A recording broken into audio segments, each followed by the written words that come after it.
حکیم لقمان رحمۃ اللہ علیہ فرماتے ہیں، زندگی میں بعض لمحات ایسے ہوتے ہیں جو برسوں سے زیادہ قیمت رکھتے ہیں، اور گزر جانے کے بعد ہم قیمت دے کر بھی انہیں دوبارہ حاصل نہیں کر سکتے۔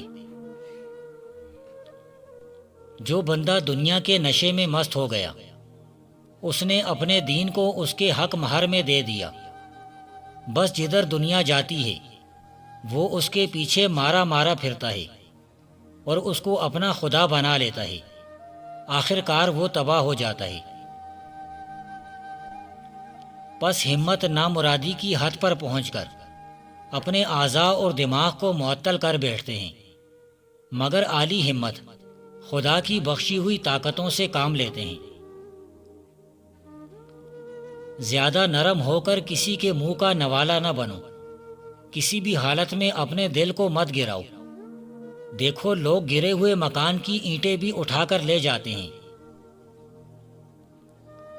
زیادہ بلندی پر جانا چاہو تو پہلے بنیاد مضبوط کر لو۔ تقدیر کے محل کا معمار خود بشیر ہے۔ کوشش کرو کہ تم دنیا میں رہو، دنیا تم میں نہ رہے، کیونکہ کشتی جب تک پانی میں رہتی ہے خوب تیرتی ہے، لیکن جب پانی کشتی میں آ جاتا ہے تو وہ ڈوب جاتی ہے۔ جس قدر دنیا سے انس و محبت پیدا ہو، اسی قدر اس کی خرابیوں سے زیادہ ڈرنا اور ہوشیار رہنا چاہیے۔ جس کام پر ہاتھ ڈالو مضبوط اور مردانہ وار ڈالو۔ دریا کی پیروی کرو، سمندر میں چلے جاؤ گے۔ کمزور انسان موقعوں کے انتظار میں رہتے ہیں، لیکن باہمت انسان خود مواقع پیدا کرتے ہیں۔ اس دنیا میں جو تیرے لیے باقی نہ رہے گی اور نہ تو اس کے واسطے باقی رہے گا، اس آخرت کے لیے توشہ اختیار کر لے جس سے تو کبھی جدا نہ ہوگا اور نہ وہ تجھ سے جدا ہوگی۔ اے دنیا کی رغبت کے قیدی لوگو، اس کی رغبت سے باز آ جاؤ، کیونکہ دنیا کی طرف جھکنے والا اس وقت چکنا ہوتا ہے جب زمانہ اپنے حوادثات کے دانت اس پر پیسنے لگتا ہے اور یہ ان کی آواز سنتا ہے۔ صرف 4 دن خالی پیٹ السی کا رس پئیں، موٹاپا ختم، وزن کم، اور پیٹ اندر چلا جائے گا۔ قبل اس کے کہ تمہارے بدن دنیا سے نکالے جائیں، تم اس کو اپنے دلوں سے نکال پھینکو کہ یہ تمہارے امتحان کا مقام ہے اور تم ایک دوسرے گھر کے لیے پیدا کیے گئے ہو۔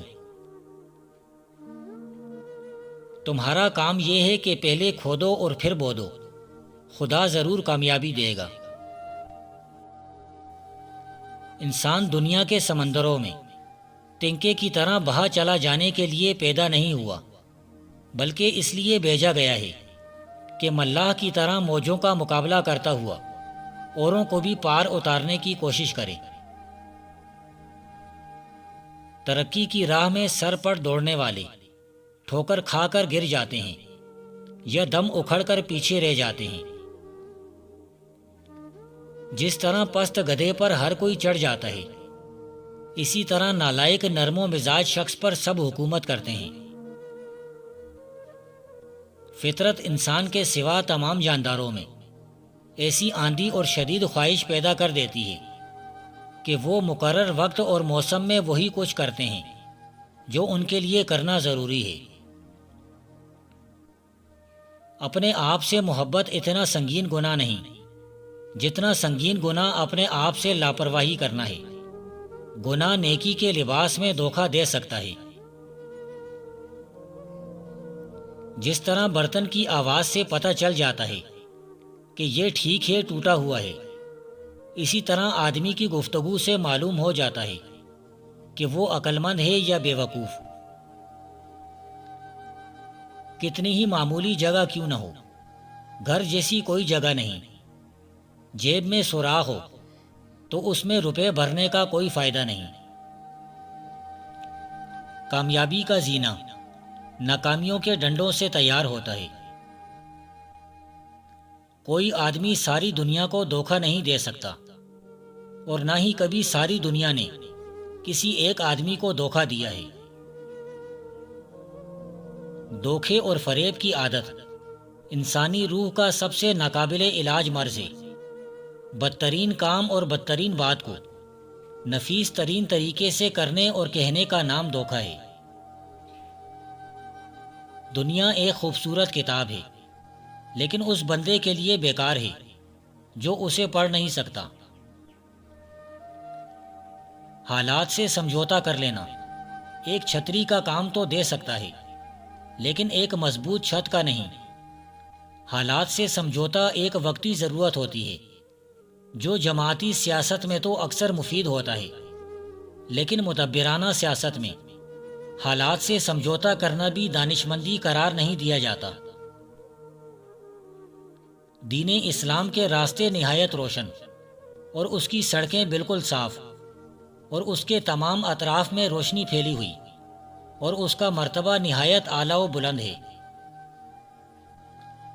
آدمی اس وقت مغلوب ہوتا ہے جب وہ اپنے آپ کو مغلوب سمجھ لے۔ جو معاملہ اختیار سے باہر ہو جائے اسے جیسے بن پڑے نپٹانا چاہیے۔ دنیا کی محبت میں کان حکمت کے سننے سے بہرے اور دل نور بصیرت سے اندھے ہو گئے ہیں۔ دنیا سے یکسو ہو جا کہ مرنے کے بعد اچھا ٹھکانہ نصیب ہو۔ یہ نہایت بری تجارت ہے کہ مال دنیا کو نفیس کا ماحول خیال کرے اور دنیا کو ان نعمتوں کا عوض سمجھے جو آخرت میں اللہ تعالیٰ کی بارگاہ سے ملنے والی ہیں۔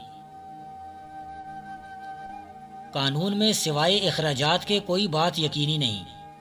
قانون چوہے پکڑنے کا پنجرہ ہے جس میں داخل ہونا آسان ہے لیکن نکلنا آسان نہیں۔ فضول خرچی نہ ہو تو تنگ دستی بھی نہیں ہوتی۔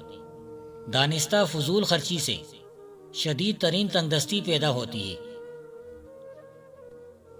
جو دنیا دے کر آخرت خرید لیتا ہے وہ دونوں جہان میں فائدہ حاصل کرتا ہے۔ دنیا نفسوں کے ہلاک کرنے کے لیے ایک جال کی مانند ہے اور ہر قسم کے درد اور دکھ کا مقام ہے۔ دنیا شہوتوں سے مالا مال موجودہ حیاتی کے باعث محبوب غرور و فریب کے ساتھ مزین اور فضول امیدوں سے آراستہ ہے۔ اگر خیالات میں گہرائی ہو تو کردار میں انتہا کی سادگی آ ہی جاتی ہے۔ کسی مجرم کا بچ کر نکلنا اس سے بہتر ہے کہ اسے قانونی تقاضے پورے کیے بغیر سزا دی جائے۔ آپ ریچھ کو ناچنا سکھا سکتے ہیں لیکن اس کے باوجود وہ ریچھ ہی رہتا ہے۔ عام سمجھ بوجھ اتنی عام نہیں، تعلیم سے ضروری نہیں کہ سمجھ بوجھ بھی پیدا ہو جائے۔ اگر دولت مند ہونا چاہتے ہو تو عصر کے بعد یہ ایک اسم 27 بار پڑھ لیا کرو، یا ودودو یا سلام۔ رحمت عرشوں سے ٹوٹ کر برسے گی، ابھی پڑھو اور دولت سمیٹ لو۔ جو آدمی اتفاقی موقع سے فائدہ نہیں اٹھاتا وہ بلند رتبہ حاصل نہیں کر سکتا۔ آدمی کو سمجھنے کے لیے اس کے جوابات کے بجائے اس کے سوالات پر غور کرنا چاہیے۔ ایک بچہ ایسے ہزاروں سوالات پوچھ سکتا ہے جن کے جوابات انتہائی عقل مند شخص بھی نہیں دے سکتا۔ بہاؤ کے خلاف تیر کر مصائب کے چشمے کو بند کرنا کسی تیراک ہی کا کام ہے، ورنہ کوڑا کرکٹ تو دھار کے ساتھ بہہ کر تباہی کے غلیظ گڑھے میں جا ہی گرتا ہے۔